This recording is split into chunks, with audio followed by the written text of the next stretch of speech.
With a career record of 128 wins and 5 losses, there is no doubt that the U.S. men's Olympic basketball team is one of the most dominant in the entire world. The U.S. men's basketball Olympic team has been in control of the Olympic basketball tournament for most of all of our lives. In order to prepare for this speech, I used my prior knowledge of the Olympic basketball team and did some internet research.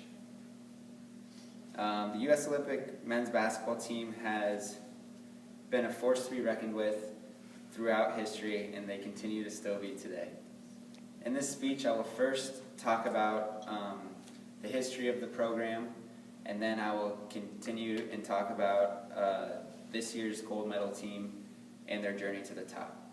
Let's get started by first uncovering the history of the U.S. men's basketball national team.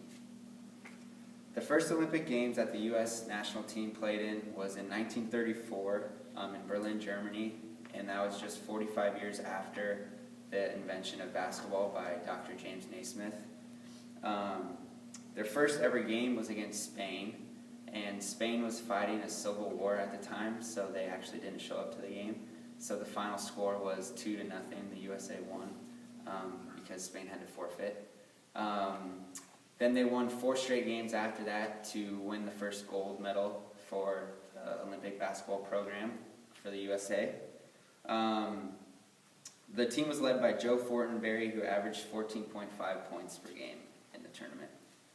The next Olympic Games that the U.S. played in wasn't until 1948 in London, and that was because World War II was being fought. So this was the first tournament that the USA team played in after World War II. The USA went 8-0 in the games and won the second gold medal for our country, and the team was led by Alex Groza, who averaged 11 points per game. If we fast forward a few years to 1988, the USA national team failed to even make the gold medal game at the Olympic Games held in Seoul, South Korea. They lost in the semifinals. That team had many greats on it, such as David Robinson, Dan Marley, Danny Manning, Mitch Richmond, Stacey Augmon, and many more. Even though they were a powerful team, they still fell short against the overpowering Soviet Union team. Just 4 years later, however, the U.S. was back on top with the 1992 Dream Team, as they're most commonly known.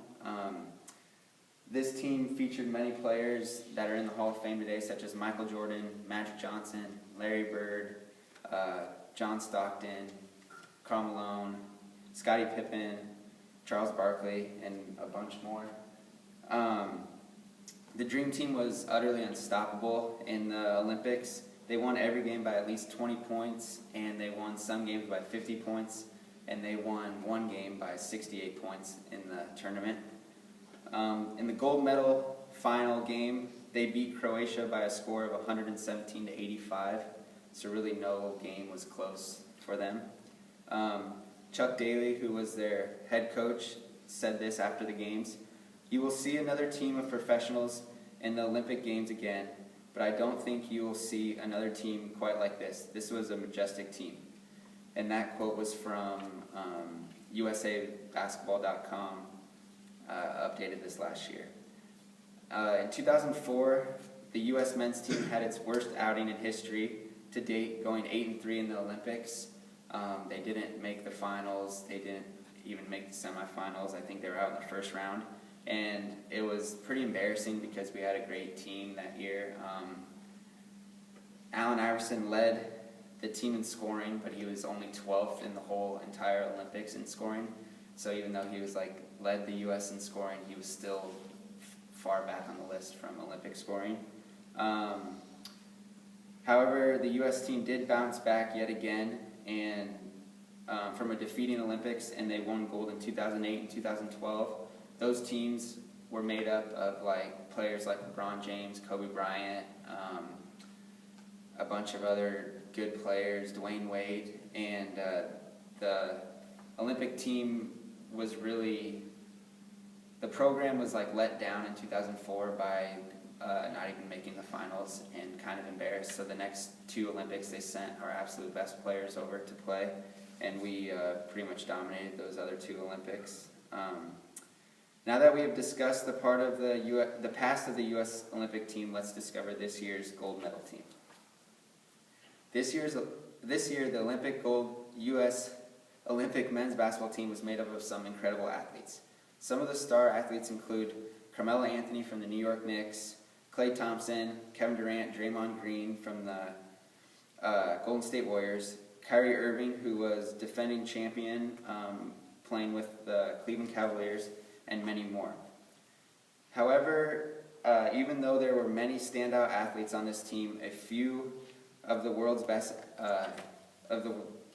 U.S. athletes didn't come play this year's Olympics. Two of those players were LeBron James and Steph Curry. Aneth Pandian, a reporter from CBS Sports, wrote an article this year explaining why LeBron wasn't interested in participating in this year's Rio Games, and really the only reason was that he's made it to the finals the last 6 years, and when the NBA offseason is so short the way it is, when you make the finals it's even shorter, and so he's been in the finals for the last 6 years, so his offseason has been really short. So this year, instead of playing in the Olympics, he decided to take the time off, rest his body, spend time with his family, the article said, and that's what he's done. He's also won 2 previous gold medals, so he said he didn't have anything to prove internationally. He's already played and won against the best players internationally. That article is from June 23rd of this year. Matt Bonesteel of the Washington Post wrote an article from June 6th of this year stating why back-to-back NBA MVP Stephen Curry wouldn't be competing in the 2016 Rio Olympic Games, and that's because he wanted to take time off in order to rest his injured knee and his injured ankle that he hurt at the end of the last NBA season. So that's why he didn't play. This year at the 2016 Olympic Games in Rio de Janeiro,